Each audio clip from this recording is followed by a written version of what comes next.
for the audio, or you can even watch back. Giving players all the props, or put them on blast. We don't give no hot takes, only talk facts. We're giving all our devotion, riding high on this wave of emotion.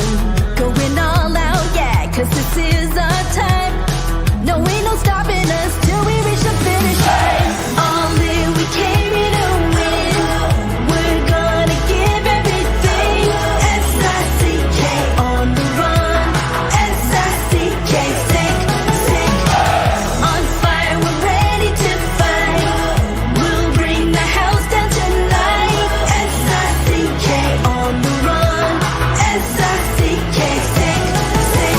Playing on the car ride, play it when you lounge. X and O, you know that we can hold it down. Shout out to my man Sammy, got it off the ground. And to all the listeners tuned in right now, got debates, analysis, and speculation. This is sports talk for the new generation. You know where to find us, got a reputation. Sick podcast, your #1 sports destination. Giving all our devotion, riding high on this wave of emotion. Going all out, yeah, cause this is our time. No, ain't no stopping us till we reach the finish line. All in, we came here to win. We're gonna give everything. S-I-C-K on the run. S-I-C-K, sick, sick. On fire, we're ready to fight. We'll bring the house down tonight. S-I-C-K on the run. S-I-C-K, sick, sick. S-I-C-K, it's the sickest podcast. Tune in for the audio, or you can even watch back. Giving players all the props, or put them on blast. We don't give no hot takes, only talk back. S-I-C-K, S-I-C-K, S-I-C-K, S-I-C-K, S-I-C-K, S-I-C-K, S-I-C-K. All in, we came here to win. We're gonna give everything. S-I-C-K on the run. S-I-C-K, sick, sick. S-I-C-K, it's the sickest podcast. Tune in for the audio, or you can even watch back. Giving players all the props, or put them on blast. We don't give no hot takes, only talk facts. We're giving all our devotion, riding high on this wave of emotion. Going all out, yeah, cause this is our time. No, ain't no stopping us till we reach the finish line. All in, we came here to win. We're gonna give everything. S-I-C-K on the run. S-I-C-K, sick, sick. On fire, we're ready to fight. We'll bring the house down tonight. S-I-C-K on the run. S-I-C-K, sick, sick. Playing on the car ride, play it when you lounge. X and O, you know that we can hold it down. Shout out to my man Sammy, got it off the ground. And to all the listeners tuned in right now, got debates, analysis, and speculation. This is sports talk for the new generation. You know where to find us, got a reputation. Sick podcast, your #1 sports destination. Giving all our devotion, riding high on this wave of emotion. Going all out, yeah, cause this is our time. No, ain't no stopping us till we reach the finish line. All in, we came here to win. We're gonna give everything. S-I-C-K on the run. S-I-C-K, sick, sick. On fire, we're ready to fight. We'll bring the house down tonight. S-I-C-K on the run. S-I-C-K, sick, sick. S-I-C-K, it's the sickest podcast. Tune in for the audio, or you can even watch back. Giving players all the props, or put them on blast. We don't give no hot takes, only talk back. S-I-C-K, S-I-C-K, S-I-C-K, S-I-C-K, S-I-C-K. S-I-C-K. Turn up your volume. Because you're about to listen to The Sick Podcast. With Tony Marinaro. 55 seconds left in the penalty, a minute and 27 seconds left in regulation time. Boston 4, Montreal 3. Lafleur coming out rather gingerly on the right side. He gives it into Lemaire, back to Lafleur. Oh! The sickest Montreal Canadiens podcast. You're in the ball! Sports entertainment like no other. Rejoint, on lui fait perdre la rondelle, une passe devant. Et c'est le dégagement et ce sera la victoire des Canadiens. Stanley pour les Canadiens, leur 23e de l'histoire. You found the dogs! John, you found the dogs! He found the dogs! And all together, they worked a young team to the top. And now, a 24th Stanley Cup banner will hang from the rafters of the famous Forum in Montreal. The Canadiens win the Stanley Cup! Brought to you by Energy Transportation Group. Driven to be different. La Tibi. It's gonna be sick. Marinaro, the Sick Podcast on this Wednesday, April 19. It is 2 minutes past 10 o'clock. How is everyone doing tonight? The Sick Podcast brought to you in part by Energy Transportation Group, of course. If you're in transportation sales, customer service, operations, HR, or admin, well, the good news is Energy Transportation Group is hiring for all positions. Great place to work. I know this for a fact because I walked in there a couple of times and I see a lot of smiles on people's faces.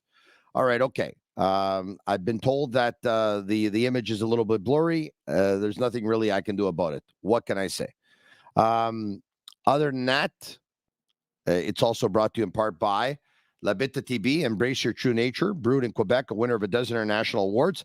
Tibi offers quality microbrewery beers made with premium ingredients for everyone's taste. Let me get on the text message right away with the people who are the computer technicians here and let them know right now. Hold on a second. Okay.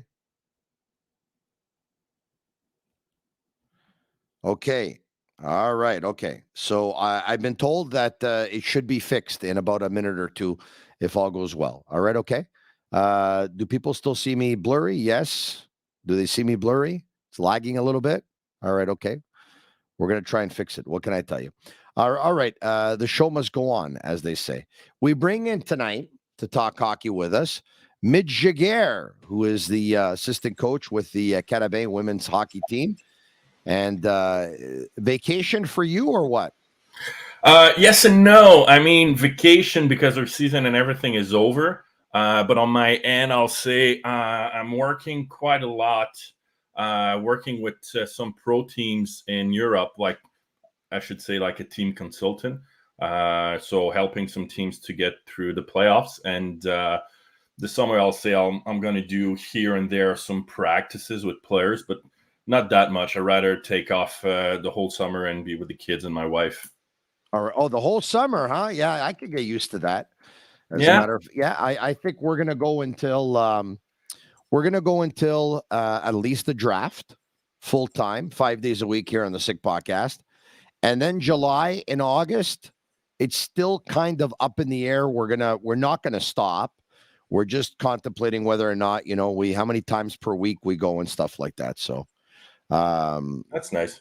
Yeah. So, we'll. Carolina just scored. Yeah, I got that update that Carolina scored. Yes, they did. All right. Okay, I'm going to try something now with my internet. I have no other choice because I've been told that it's lagging. And if it works, it works. And if it doesn't work, I'll be back in a minute. So you might have to actually take over with Sammy and Agnello, all right? You might have to. This is funny because before the show it worked, and now the show's starting. And I've been told that it's lagging and it's fuzzy and all that stuff. Okay, let me try something.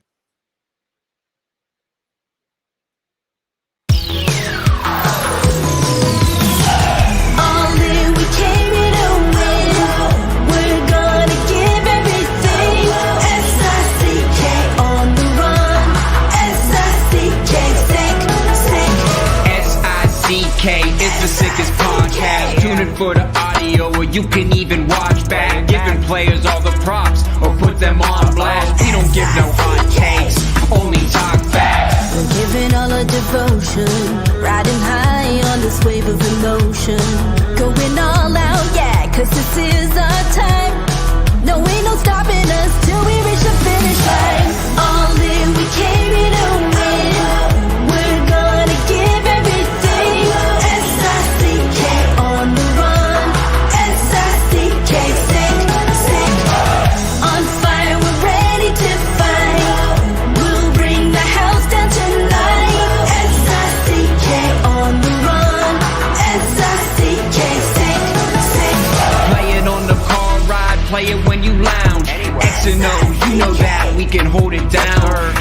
to my man Sammy, got it off the ground. And to all the listeners tuned in right now, got debates, analysis, and speculation. This is sports talk for the new generation. You know where to find us, got a reputation. Sick Podcast, your #1 sports destination. We're giving all our devotion, riding high on this wave of emotion. Going all out, yeah, cause this is our time. No, ain't no stopping us till we reach the finish line. All in, we came here to win. We're gonna give everything. S-I-C-K on the run. S-I-C-K, sick. On fire, we're ready to fight. We'll bring the house down tonight. S-I-C-K on the run. S-I-C-K, sick.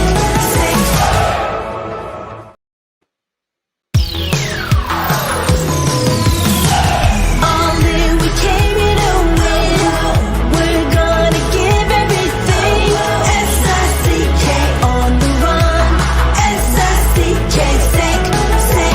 S-I-C-K is the sickest podcast. Tune in for the audio, or you can even watch back. Giving players all the props, or put them on blast. We don't give no hot takes, only talk facts. We're giving all our devotion, riding high on this wave of emotion. Going all out, yeah, cause this is our time. No, ain't no stopping us till we reach the finish line. All in, we came here to win. We're gonna give everything. S-I-C-K on the run. S-I-C-K, sick. On fire, we're ready to fight. We'll bring the house down tonight. S-I-C-K on the run. S-I-C-K, sick. Play it on the car ride, play it when you lounge. X and O, you know that we can hold it down. Shout out to my man Sammy, got it off the ground. And to all the listeners tuned in right now, got debates, analysis, and speculation. This is sports talk for the new generation. You know where to find us, got a reputation. Sick Podcast, your #1 sports destination. We're giving all our devotion, riding high on this wave of emotion. Going all out, yeah, cause this is our time. No, ain't no stopping us till we reach the finish line. All in, we came here to win. We're gonna give everything. S-I-C-K on the run. S-I-C-K, sick. On fire, we're ready to fight. We'll bring the house down tonight. S-I-C-K on the run. S-I-C-K, sick. Whoa. All right, I'm back. Look, I hope it's better now. We were working on it here, and we'll see what happens. It's one of those days, I guess, where I hate that because you do a test before and everything works. Sometimes technology, like there's so much you can do. Sometimes it gets the better of you. You know what I mean? And anyway, hopefully it's gonna hold up for the rest of the night. Okay, so. There's plenty of things I want to talk to you about. I know a lot of people have an eye on what's going on. Carolina, you mentioned it before. They did score the winner in overtime versus the New York Islanders. They win this one by a score of 4-3 in OT, 4-3. So big win for Carolina. They take a 2-0 series lead, 5 minutes and 3 seconds into overtime. It was Jesper Fast who scores to give Carolina a 4-3 win. As for the Boston Bruins, they are down by a score of 5-2 to the Florida Panthers. Down by a score of 5-2 to the Panthers. Yikes. This is a biggie for Florida. It looks like they're going to tie this series at 1, heading back to Florida for Game 3. And Dallas, 12 minutes into period number 1, has jumped out to a 2-0 lead over the Minnesota Wild. And, of course, the Los Angeles Kings and Edmonton Oilers will play Game 2 of their series in Edmonton. And that one is just about to start any second now. All right. Okay. I want to start with the Canadiens because it's mostly a Canadiens podcast, but we're going to switch and we're going to go to a lot of things that are happening in the NHL playoffs. All right. Yeah. yesterday I spoke about with Eric Engels of Sportsnet and Sportsnet.ca that Norma Flynn wasn't very happy with the Canadians' year-ending presser and scrum and stuff like that. And he said that he heard a lot of excuses. And he said that, at the 50-game mark, Marty St. Louis we're still talking about his defensive system and the fact that the defensive system wasn't quite up to the level that it should be. And Norma said, doesn't take that long to implement the defensive system. If you don't have it by game 50, we got a problem. And, Eric and I both gave our opinion on it. And Eric didn't quite understand the comment. And my comment to that was, I think Marty St. Louis puts a lot more emphasis on concepts over systems. And I think he's trying to teach them all the offensive concepts now. And as soon as everyone gets the offensive concepts, then they're going to maybe try to put together a defensive system when they're up in a game. But I think he wants to play offense, but they'll introduce defense at some point. For me, it's normal. For you, who has a lot more experience in coaching, is this normal? What can you tell me about concepts versus systems? Well, let's just start with the defensive side. I mean, I agree that if game 50, you still working out on figuring out how you should play and all that stuff, I think it's not normal because defensive zone or playing without the puck, it's mostly a matter of willingness. But we have to understand on the flip side, look at the team. Okay, how many forwards can play both ways? There's not a lot. How many forwards cannot play without the puck? There's a lot. On the back end, they're all rookies. Okay, so they're lacking experience. So they need more than 50 games experience. Let's start right there. So no matter who's going to be the head coach there, more than half the D squad didn't had 25 games in the NHL before. It's a huge step. So, and obviously goaltenders was always an issue. But when Marty came on board, one of his first meetings or with the media and everything was talking about concept, and all the players and coaches around the world was like, or I should say, especially here in Quebec, they were like, okay, he's trying to create something new with concept, because we don't really heard about concepts here in on the French side, I'll say, because we're talking about strategy and way to play and options. But the biggest thing between, let's say, strategy and concepts, they're mostly, how I should say it, they're mostly the same, but is how you can play within the system or the strategy. So let's say, let's take an example here. You do your pre-scout, and their forecheck is whatever it is 2-1-2. So you know that you can do a soft rim or a hard rim, so your winger can just pick it up off the wall and take off. Basically the same thing as what the Winnipeg Jets did last night against the Golden Knights. Yeah. But that's not always going to happen the way you want. So are you just going to teach, okay, you have to do a hard rim every single time without even reading, without even talking, without doing anything? No. But a lot of coaches, this is what they're doing. Okay, we want a forecheck, so let's just do that 2-1-2 forecheck. Nothing else. No reading, no communication, no concept, nothing. Let's go back with the breakout. Okay, so D1's going to retrieve the puck. What are you going to ask for your D2? To be above, to be below, to be on the weak side, to be on the strong side? What are you going to ask to your weak side forward? To slash, to come up strong side? So it's kind of just building the base of how you should play without even any kind of system or strategy. And from there, you're going to have a better reading. You're going to have a higher IQ. And your overall game. And this is part of me. This is what Marty St. Louis, Mitch, is trying to develop right now. He's trying to develop basically patterns, rhythms, so that the players are able to read games better, read situations better. It's a development phase is what it is. Yeah, and let me give you two example here.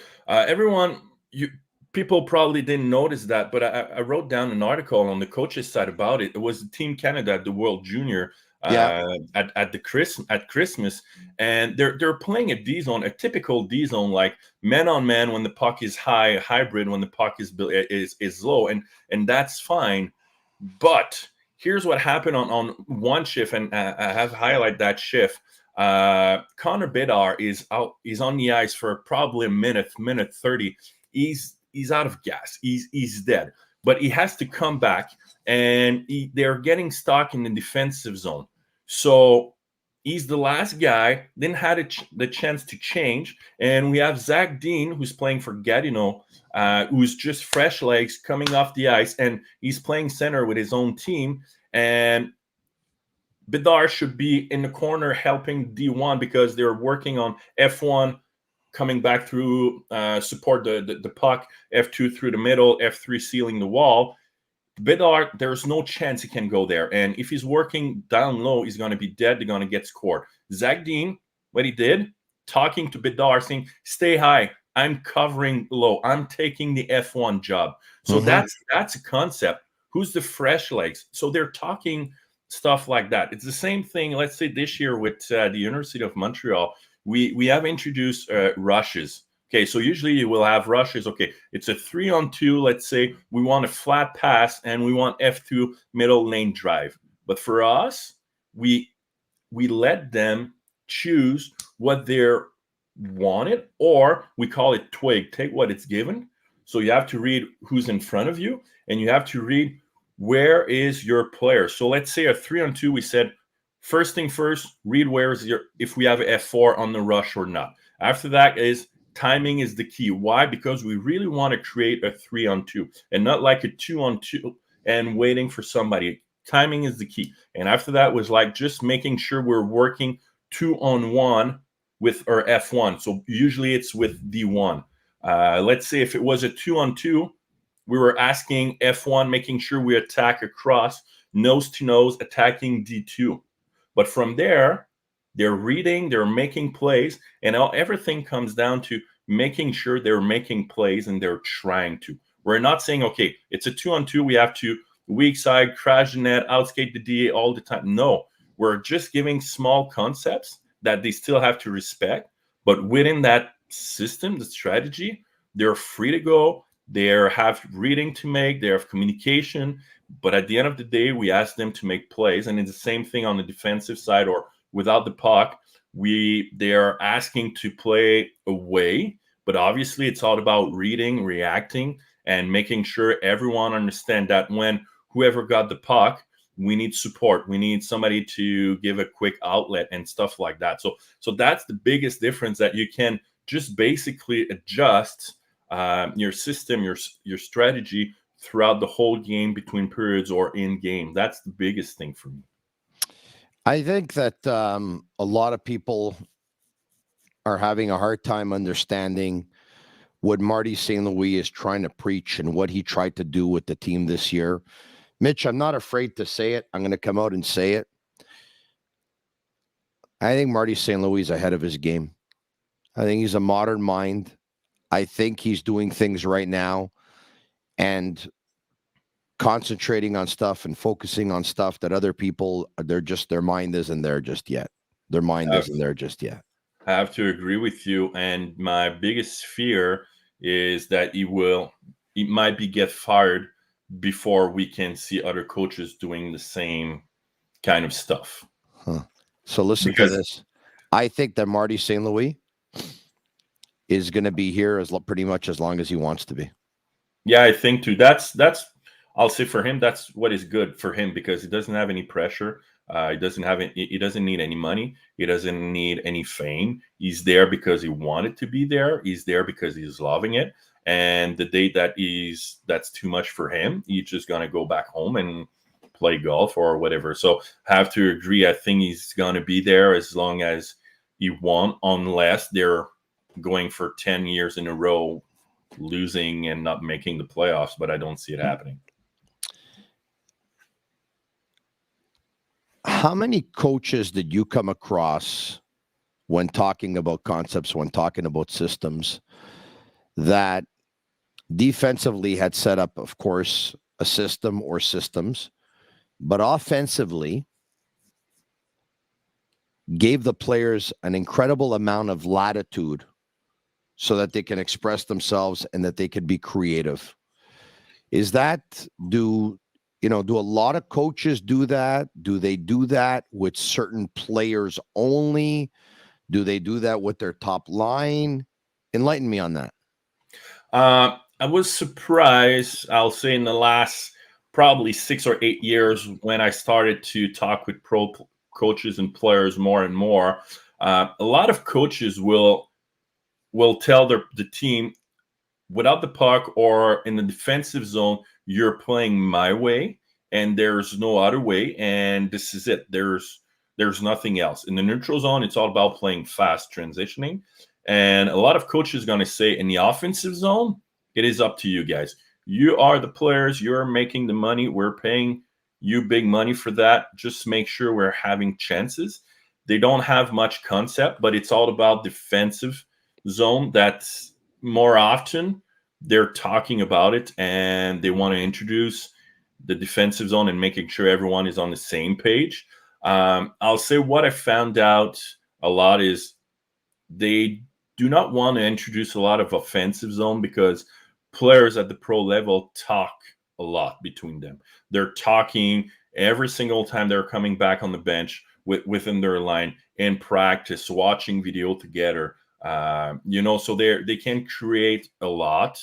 And again, down the road, defensive zone, the biggest thing, it's all about willingness. Let's just talk about Toronto last night against Tampa. That was the biggest thing: willingness versus competing. But yeah, just to go back with the coaches, more and more I've heard like coaches talking about concept. Emphasis is the offensive zone, because it's just a matter of small details now. And I'm not saying they're not talking about the offensive zone. No, they're always talking about it. But a lot of coaches, the emphasis is more without the puck. I mean, like on the defensive side, because the philosophy, it's still like defense wins championship.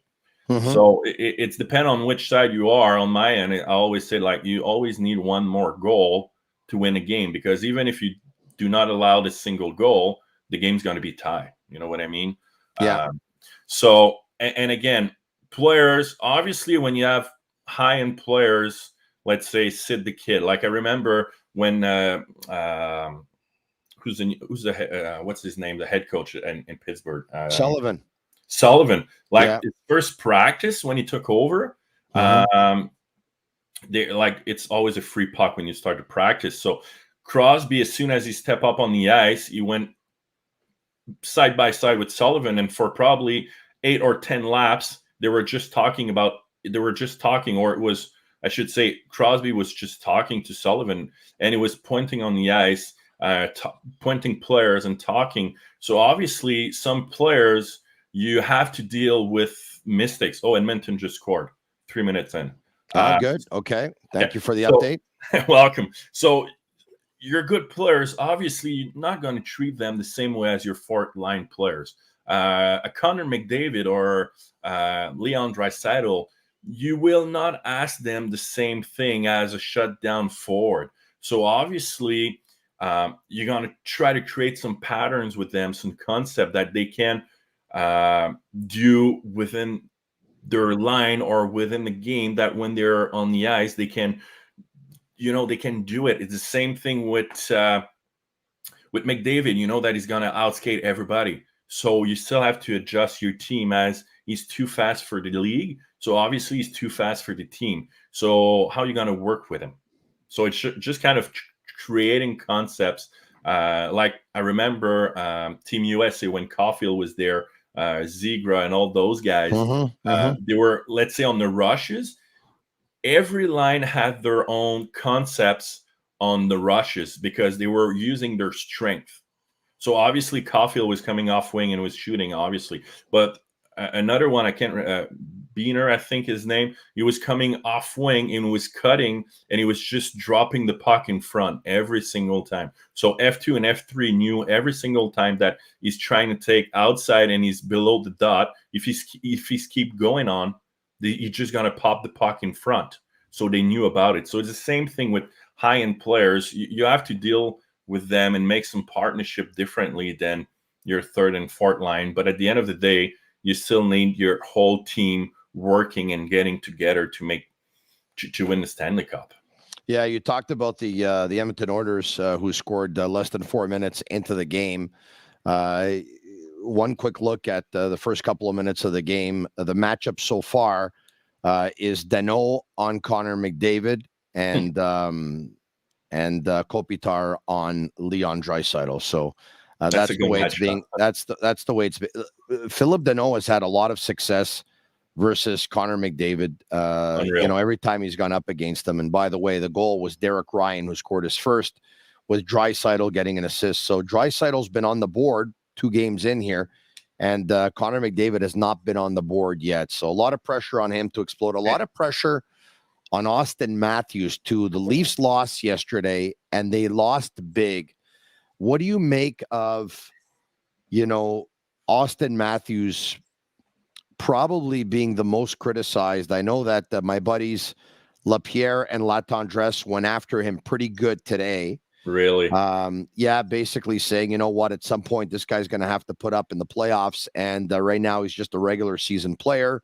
Yeah. A lot of people are not happy with Austin Matthews. Even in Toronto, this guy's starting to be doubted, and you know what? He doesn't look overly happy all season long. He didn't look overly happy.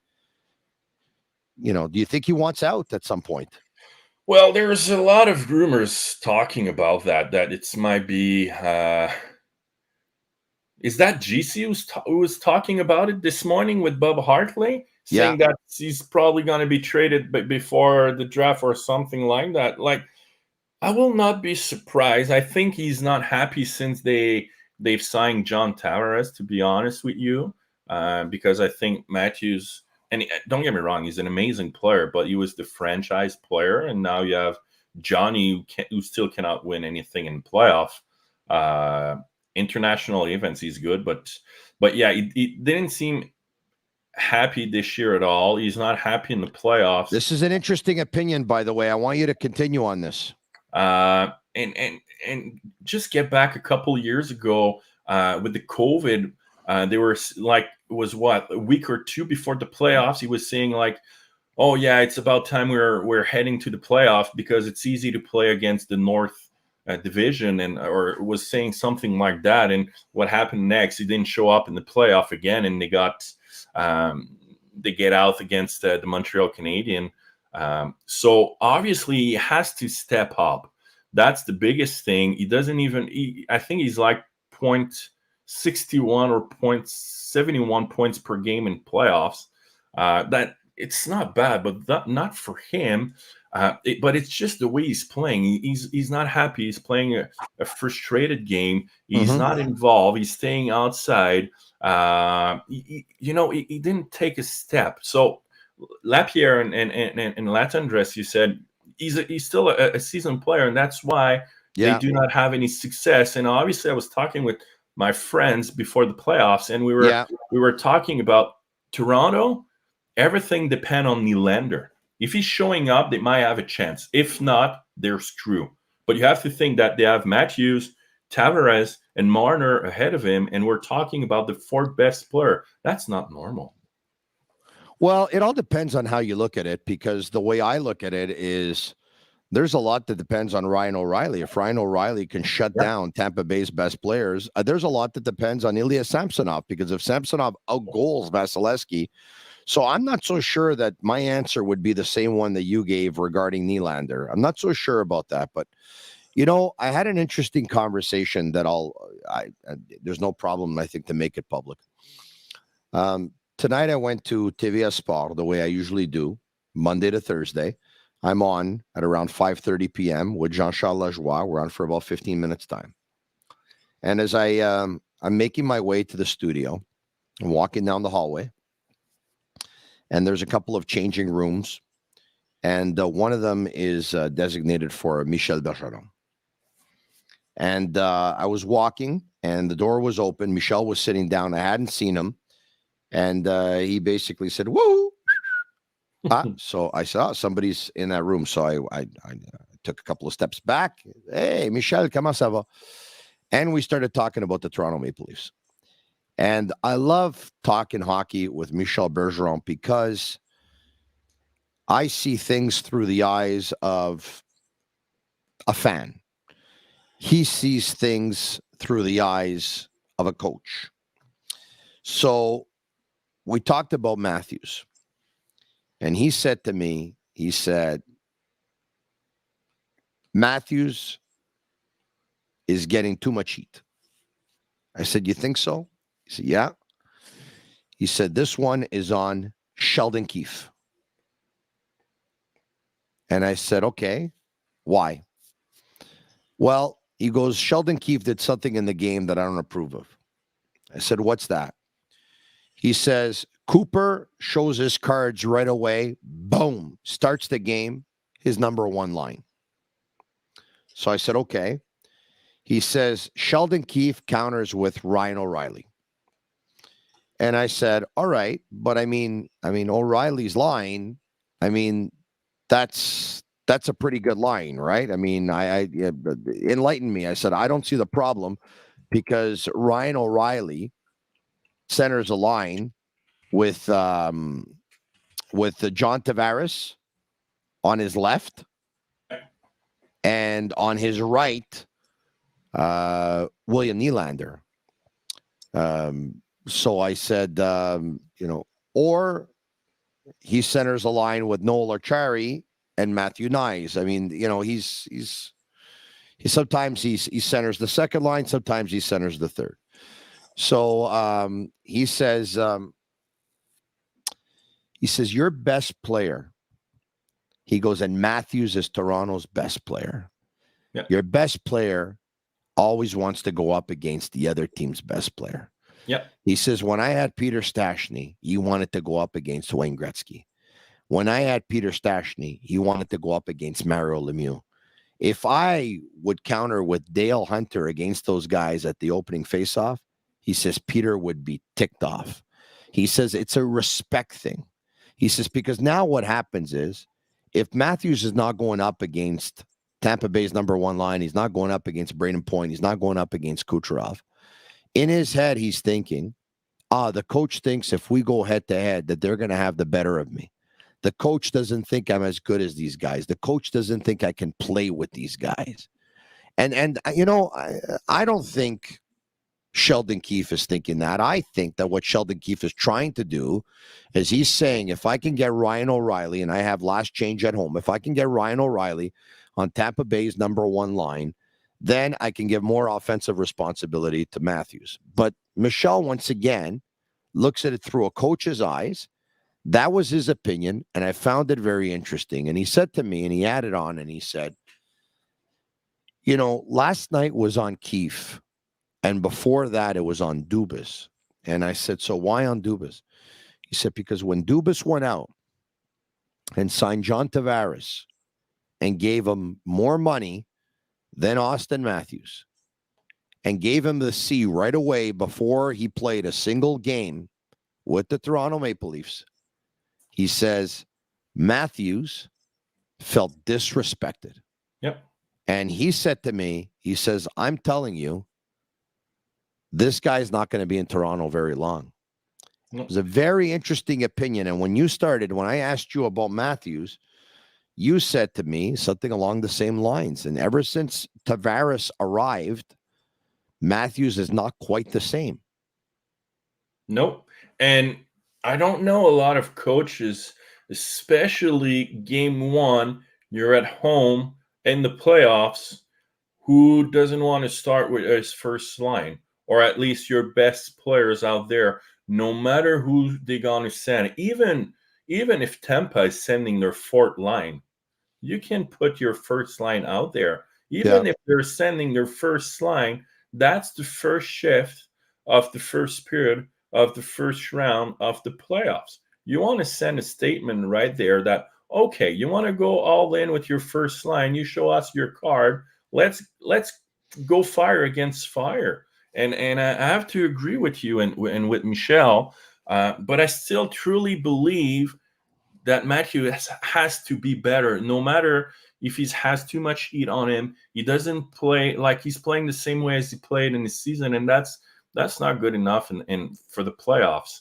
But obviously, when players start thinking too much, and I will not say he's second guessing his coach, but there are some decision once in a while that he probably doubt about him.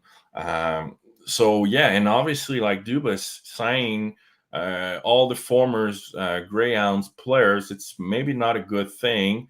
Obviously Tavares didn't play there, but that must have been hard on and not only on Matthews, but the whole team. Like, don't get me wrong, Tavares is an amazing player. He's one of the best two-way players in the league, but he didn't play a single game with the Toronto Maple Leaf.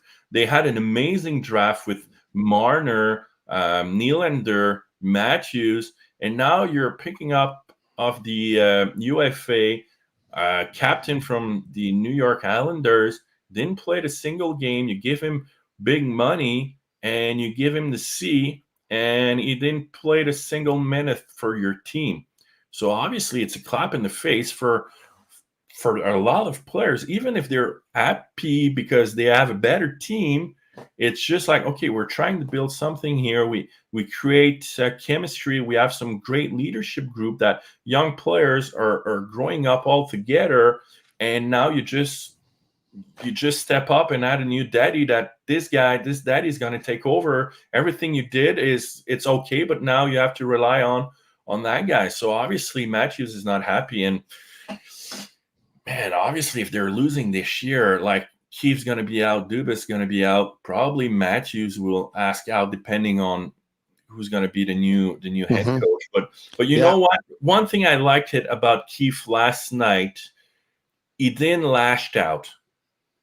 Like, because usually he will be yelling at the referee, yelling on the bench. He will be like almost crazy. He didn't, but yesterday he was controlling a little bit more his emotion. So he kept his composure. Yeah, that's one thing that he doesn't really do well throughout his NHL career. I think John Cooper's in his head though, and unless he beats John Cooper, I'm going to stick with that. And you know what? I thought it would be the year for the Leafs. I'm not going to give up on them just yet, but that's a terrible way to start that series. I mean, everything that could have gone wrong went wrong for them. Their goalie got shelled for 6. The other guy came in. He gave up 1. Bunting with a bad hit. He's now suspended for 3 games. They took some really, really bad penalties. They got killed by Tampa Bay's power play. They got killed by Tampa Bay early. They got killed by Tampa Bay late. They were only in the game for about, what was it, a 10-minute flash or whatever it was. Yeah, that's a terrible start.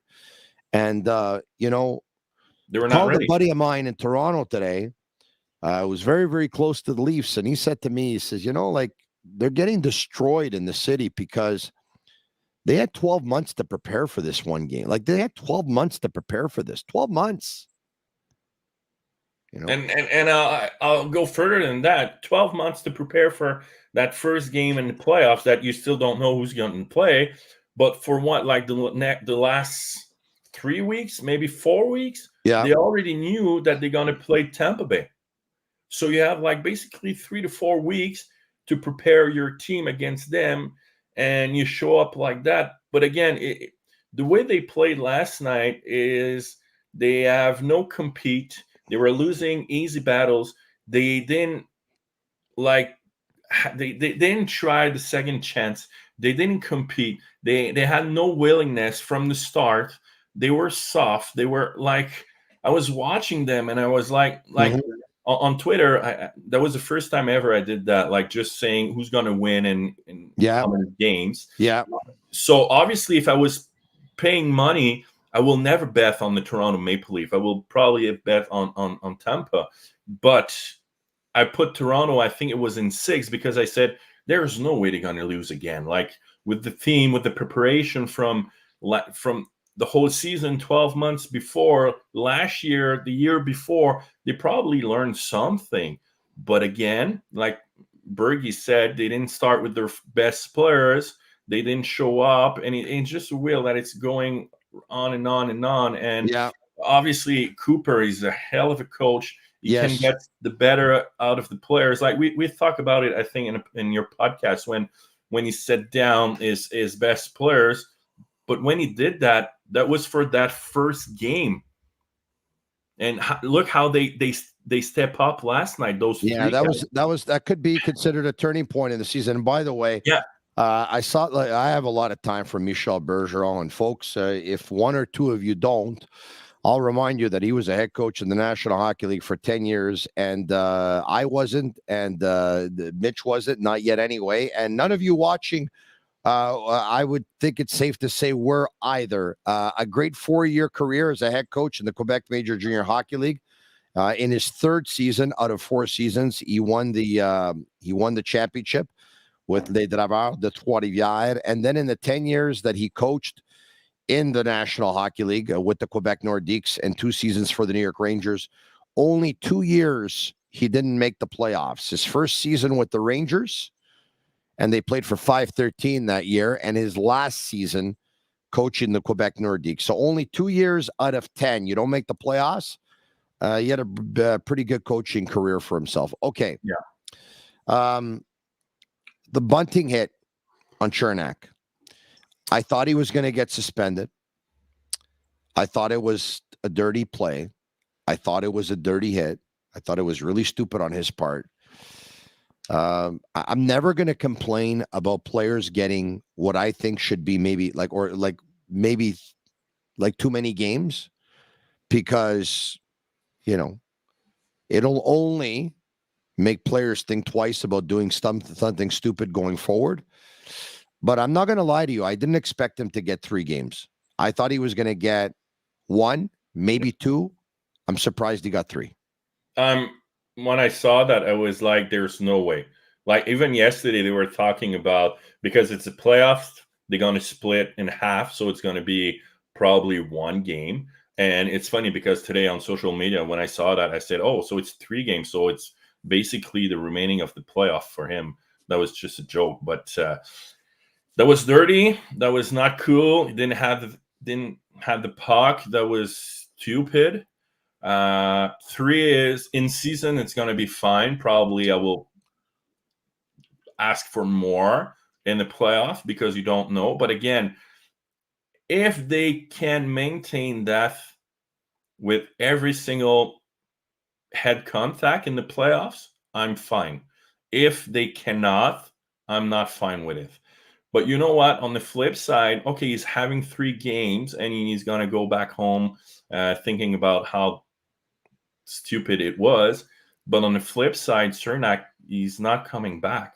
So that's kind of good for Toronto. And we're not sure about Hedman, that it will be a game time decision tomorrow. So that's, I don't like the hit. And don't get me wrong, I'm not pro for that. But on the flip side, Tampa might start missing some key players, and if you're missing Hedman, you're missing Cernak, you have better chances to go through, or at least to reach Vasilevsky, and having more chances to have grade ace chances and scoring goal. But that was dumb. That was, man. Power play goal for Leon Draisaitl. The assist going to Connor McDavid with his first point of the series, and Bouchard. So it's now 2-0. The Edmonton Oilers are up on the Los Angeles Kings. Okay. Best power play in the league. That's crazy. They're going to keep it rolling in the playoff. For well, sure. I think I'm going to get to Tampa's power play in a second, because I think that one's absolutely lethal too. But since we're talking about bad hits, Dumba on Pavelski. Most people seem to think it's a hockey play. Most people seem to think, yeah, maybe there's, maybe it arrived a fraction of a second late, but you know what? It's not in slow motion. It's in real time, and these things can happen. Most people think that. There are a lot of people. There are others who think that no, he left the ice. He was targeting the head. This is a dirty hit. Where do you stand? To be honest with you, Tony, I don't know where I stand, because it's part of the game. Didn't have the puck. Most of us, even me, we saw the replay probably a million times in slow-mo. So we all remember the slow motion, that it was really, really, really, really late. But again, it was slow mo. So obviously everything is slower. Dumba was, I think, doing what he was doing at the start of his career in the NHL, and why he was drafted so high from the junior, because he was a hard-hitting defensive guy. He hits like a truck, that guy. He hits like a truck. Oh, yeah. Oh, yeah. And he didn't touch the head. So at least that was like, injuries wise, that was like a legal if. Between me and my friends, we were all say it's part of the game, and we thought that was legal. But if you're telling me that he's going to have one game, I'll still be fine with, because there is a fine line between when you can hit, when you cannot hit, when he has the puck, when he doesn't have the puck, or release the puck. He just wanted to finish his hits. That we don't see it more often. We don't see it often anymore in the NHL. Probably 4 or 5 years ago, like, it was part of your game plan, finishing your hits, finishing. Now, not often, but for me, I think that was the right call on the ice. But like I said, if they were calling it 5 minutes in one game, I will probably say, okay, I'm fine with. But again, I'll go back with Bunting. Now Pavelski is on the concussion protocol, so he will be out for at least the next 7 days. Yeah. So that's good for the Wild. When a player is hit, and the damage is the damage that was done to Pavelski, they're knocked out, they see stars. Usually, and not always, but usually those hits are actually dirty hits, because a clean hit doesn't quite do that kind of damage. Usually they're dirty hits, but this is a rule that doesn't always apply, of course. Doesn't always apply. But it was like the way Pavelski was coming and the way Dumba was coming, like the collision was, no matter who both players were, the destruction was there. Like, they were just, man, that was tough to see. Tampa Bay's power play. You talked about Edmonton's power play before. Tampa Bay's power play is a big reason why they've made it to 3 Stanley Cup finals in the last 3 years, because their power play comes up really, really big in the playoffs. And, they have the weapons, obviously. I mean, if you don't have the players, I mean, you give me 5 good players and I'll show you a good power play. I mean, that's usually the way it works. But give me your thoughts and break down their power play. And then I'll tell you I can tell you what I see, actually. I see, first of all, a lot of great elements. I see Sergachev and I see Hedman at the blue line. I see Braden Point at center. You got Kucherov, who's a left-handed shot by the right wall. You got Stamkos, who's a right-handed shot that usually lines up on the left-hand side. Whether it's Hedman or Sergachev can find Kucherov on the right. Hedman can find Kucherov with a cross-ice pass on the right. Sergachev can find Stamkos. Hedman can find Stamkos. Hedman could shoot from the blue line. Sergachev can shoot from the blue line.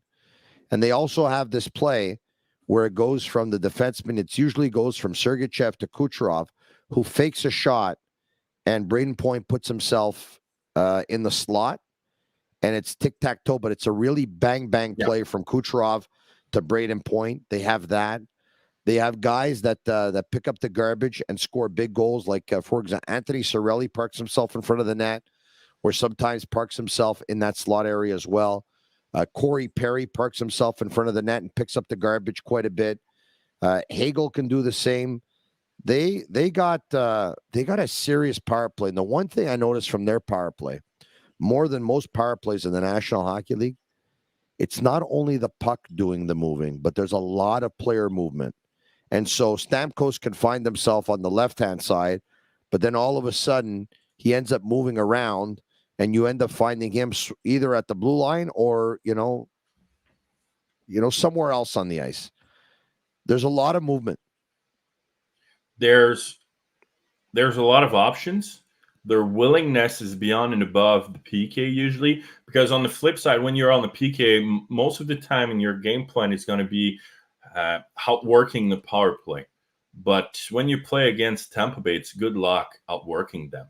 They're so smart. They're so fast. They're greedy. They want to be first. They're hungry for more. Good luck trying to outwork them. Like, let's take yesterday's game. Tampa had roughly 20-25% on the face-offs on the power play. That's not good.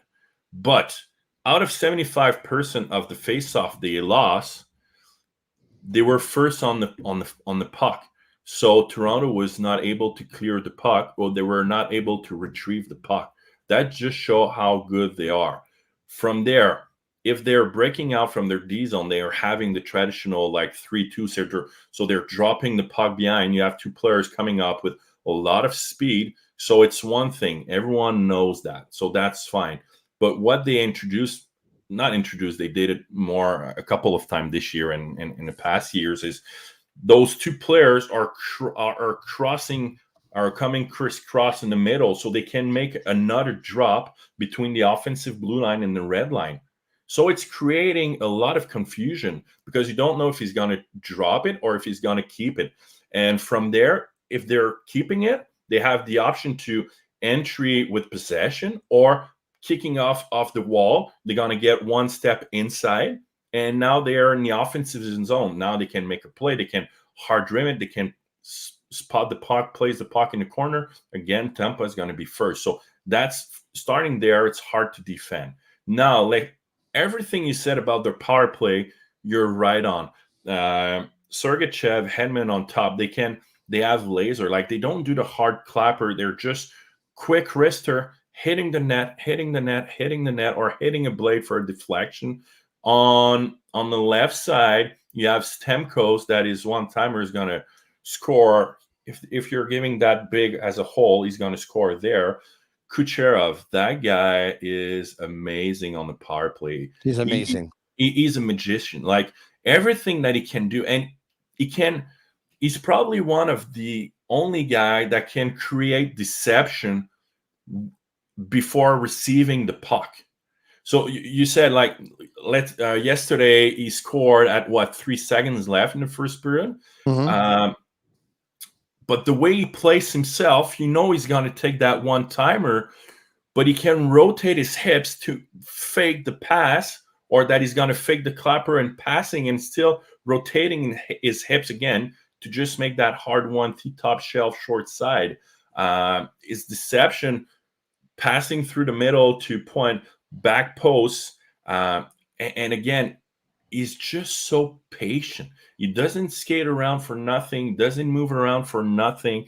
He's just waiting, and everybody else going to now start moving, start shifting, creating options for him. So, and he's so smart. His IQ is above the chart, so that's why they can. Their power play is so good. They're clutch. Like 2 goals yesterday on the power play was like the first power play goal was with 3 seconds left in the first, and their 4th power play goal was with 0.5 or 1 seconds left. So they know how to score, but they know when to score, and it's a dagger every single time. Like you don't want like the last 2 minutes. Some coaches will say your last 5. You don't want to give up a goal. Like you don't want to give up any kind of momentum, even if the momentum will reset kind of between periods. You don't want to give up anything in your last 5 or 2 minutes. Toronto gave up 2 power play goals with less than 3 seconds. Like there's no way you're not pissed off when you're going back in the locker room. But again, Tampa knows how to do it. And like 5-on-4 last night, they had 21 or 25 shots attempt. That's a lot because they know they have a shooting mentality with everyone moving around. And as soon as they know Kucherov will have it, they can see if he's having that shooting lane. If he's having that shooting or passing lane through the middle, everyone will funnel at the net. Everyone will collapse and they will go there, greedy, dirty, garbage goal. And that's how they score, like that Perry goal yesterday, that point when he came off the wall, beating everyone. So that's why they're so good. They are so much poise, so much options. Like obviously their first power play unit is great, but it's just they're so clutch. They know how to do it, and they got to murder Toronto because of that. You know, you brought up Nikita Kucherov, and you talked about what a great player he was on the power play. You know who Kucherov is? He's what Alexei Kovalev should have been. Alexei Kovalev had the talent of Nikita Kucherov, and you speak to some who played with him, they'll tell you that Alexei Kovalev probably had more talent than Nikita Kucherov. I mean, a lot of people say that Alexei Kovalev was the best practice player in the history of the National Hockey League, had the best hands in practice in the history of the National Hockey League, had so many skills and had a gift. But in the end, Kovalev was that player who was content with getting 0.8 points per game in a season, maybe even less than that. He had his career high was like a 95-point season, and then he had seasons in his best season with the Canadiens was 84 points. Yeah, with and pride. then he had an 80-point season. He had two. He had one season in the 90s, one season with the Canadiens at 84. One season in the 70s, and then in the 60s, and in the 50s, and in the 40s. And Nikita Kucherov, I think Nikita Kucherov's had like 4 seasons over 100 points or something like that. And Nikita Kucherov averages more than a point per game in the season, and he averages more than a point per game in the playoffs.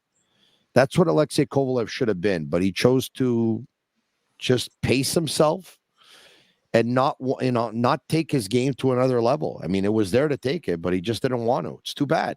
He just Kovalev didn't. By the way, 4-1 Dallas. They just scored. Dadonov. He should play for the Montreal. Kovalev didn't have a team with him when he was in Montreal. That doesn't help. No, it's true. And they didn't really. Let's say I have it here. Okay, so they made the playoff the first year. The second year, 7 points in 6 games. 06, 07 didn't make the playoff. 07, 08, 11 and 12. Yeah, okay. So no, they make the playoff. He was with the Canadiens for 4 years, 4.5 years. Kovalev was, and you're right. I mean, but he had a great team with the Rangers. He won the Stanley Cup with the New York Rangers. He had some pretty good teams with the Pittsburgh Penguins. Played with some pretty good players when he was in Pittsburgh. Oh yeah, right. Yeah, he played with Straka and Lang, Jiguere, Mario Lemieux, Mositumo. Yeah, 66 and 82, 95 and 79. And 76 and 67 with Pittsburgh. Yeah. Okay. Yeah. In ending, we'll save the best for last. I've given it to Pierre-Luc Dubois when I had to.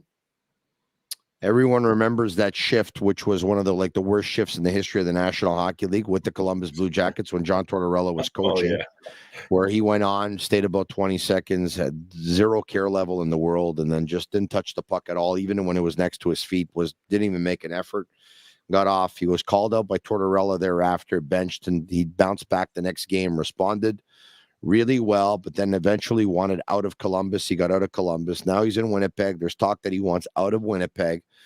His contract will be up at the end of the year. He'll be a restricted free agent. And of course, Elliot Friedman, who's, connected with the best of them. He says at 95%, Pierre-Luc Dubois will end up being a Montreal Canadian. Pierre-Luc Dubois last night, that's one of the best games, one of the top 3 games I've seen him play in the National Hockey League. He set up the first goal by Kyle Connor. He scored the second goal on a great wrist shot down the left wing. He had a back pass, a backhand pass that was absolutely exceptional. I think he had 8 hits in the hockey game. One of them was a thunderous hit. I mean, Dubois' intensity last night, if he can be that intense every game, he's a full package if he is. He was a beast last night. He was good. The whole team was good. The D squad was good, but he played one of his best game, I think, in a while. Can he beat that player every single night? I don't think so. Can he get better and play more often like that? Yes. But again, playoffs and season, it's a different animal.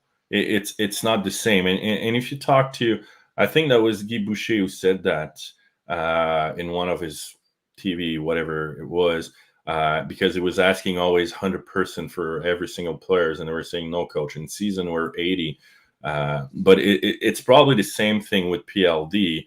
Last night it was good, and after last night I was like, okay, if he's coming to the Montreal, of course it's going to be good.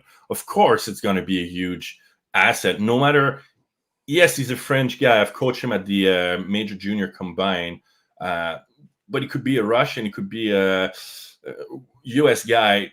That type of guy, you need those guys in your team. And he's your first line. He's a first center for in a lot of teams. Obviously, he's having strength. He's having weaknesses. He's not Sid the Kid. He's not the same type of players, but he still put up points. He still show up. He's physical. He can skate. He can shoot. He can defend.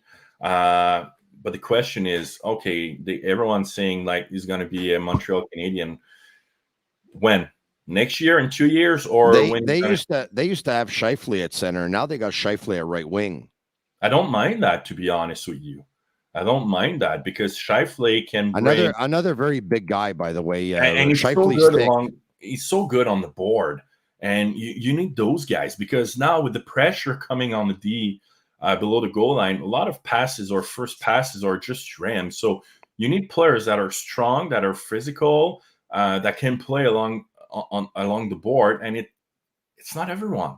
And they probably decided to do it with Nick Ehlers being out with an upper body injury. Yeah. There you lose a winger, so they probably figure, you know what, we'll put Nemesnikov as the second line centerman, Adam Lowry as the third line centerman, and then your wingers end up being Connor, Scheifele, Niederreiter, Wheeler.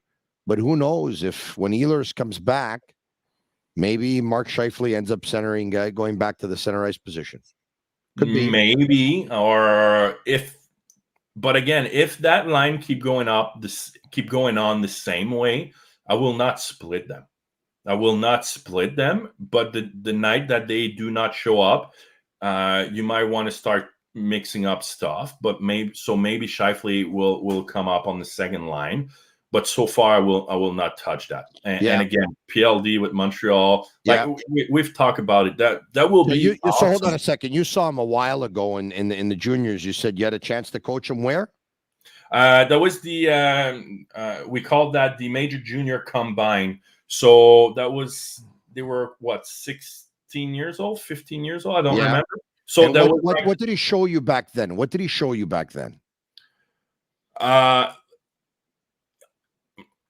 A two-way player with skills, but like I didn't, to be honest with you, and I will never, because again they're 15 or 16. I will never expected him to be picked third overall. But I remember back in the days, a lot of people were like, "What? They picked him up third overall." Yeah, but like he was a tall, skinny guy. He could skate, he could defend, he could shoot, he had skills, he had poise. But he was kind of a raw player that, okay, he got something, but can he reach his full potential? Can he take the next step? And obviously at the junior level, he step up, and in the NHL, he's an amazing player. And it's funny because I had Sam Girard in that team as well. Yeah, they were both running my power play, and first practice, I draw some concept and the way I wanted to play. And the second practice, I just sat down with those guys and was like, guys, you're all crazy good. Let's just make sure we score goals and we do not give up goals on a power play. That's the only thing I'm asking strategy concept wise. And like we won that the gold medal there, but the power play was amazing. But Dubois was, back then, he was still a good player with the raw potential, raw talent, and now he's good. And like anytime you can put your hands on that type of players, you want that, no matter who he is, no matter where he's from. How much would you be willing to give up? Like money wise or players? Players. Oh, that's a good question. I'm not sure I'm ready to give up some players. Depending if we're sending defensemen, okay. Forwards. So out of all the young defensemen, which one would you most be willing to compromise to give up? Like obviously we'll have to give up on Goulet, Barron, or Mayu. That's a good one. You would trade Caden Goulet for Pierre-Luc Dubois? No, but I mean, like, it has to be one of those three for sure. It has to be in the package. Goulet. I would never do that again.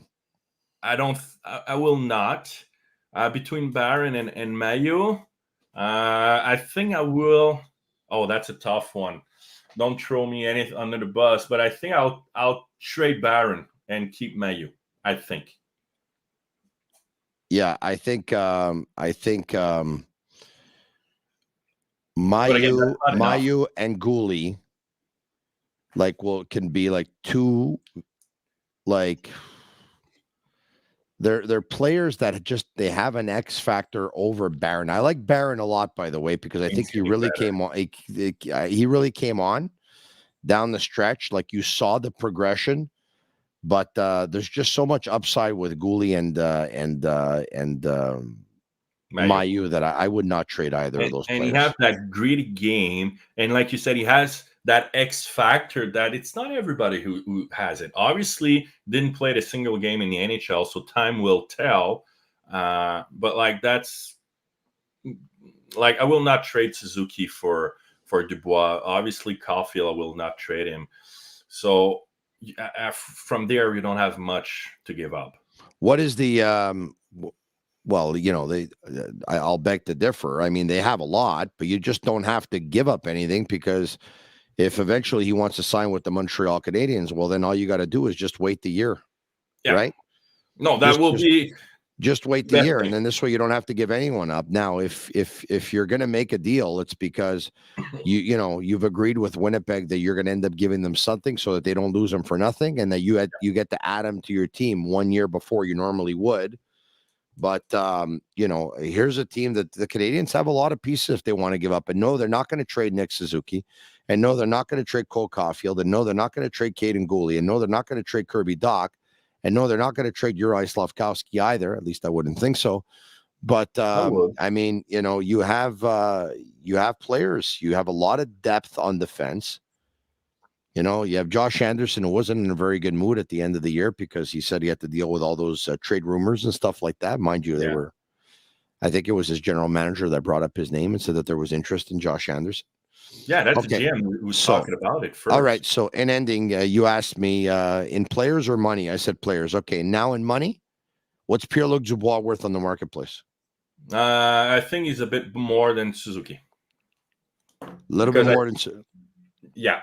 And the thing is, with Montreal, with probably 31 teams who want it, you can have a lot of money from any team in the league. Oh, 42 Minnesota just scored. So yeah, I say this. I think Nick Suzuki is more of a pure talent than Pierre-Luc Dubois. Dubois is obviously bigger, thicker, stronger. Yeah. I think Nick Suzuki is a better point producer than Pierre-Luc Dubois. I think he will be for several years. And he's the captain of the hockey team. I'm not giving Pierre-Luc Dubois from the outside more money than Nick Suzuki. I understand Nick Suzuki signed that deal a little while ago when Marc Bergevin was here, but I'm not paying Pierre-Luc Dubois more than Nick Suzuki. No. Sorry. I have to agree with you. But we talk about it. Any teams in the league are willing to give him 9 or 10 millions. Pierre-Luc Dubois? Oh, yeah. Any team will give him 9 or 10 million. I think worth 8.5 and plus for sure. Wow. I think. The way he's playing first centerman, can play on the wing. So, but I have to agree with you. You cannot give up more than Suzuki, but maybe that's why Caulfield didn't sign up yet, because he wants the same or probably a little bit more, and that's why he didn't sign yet too. So it's a tough one.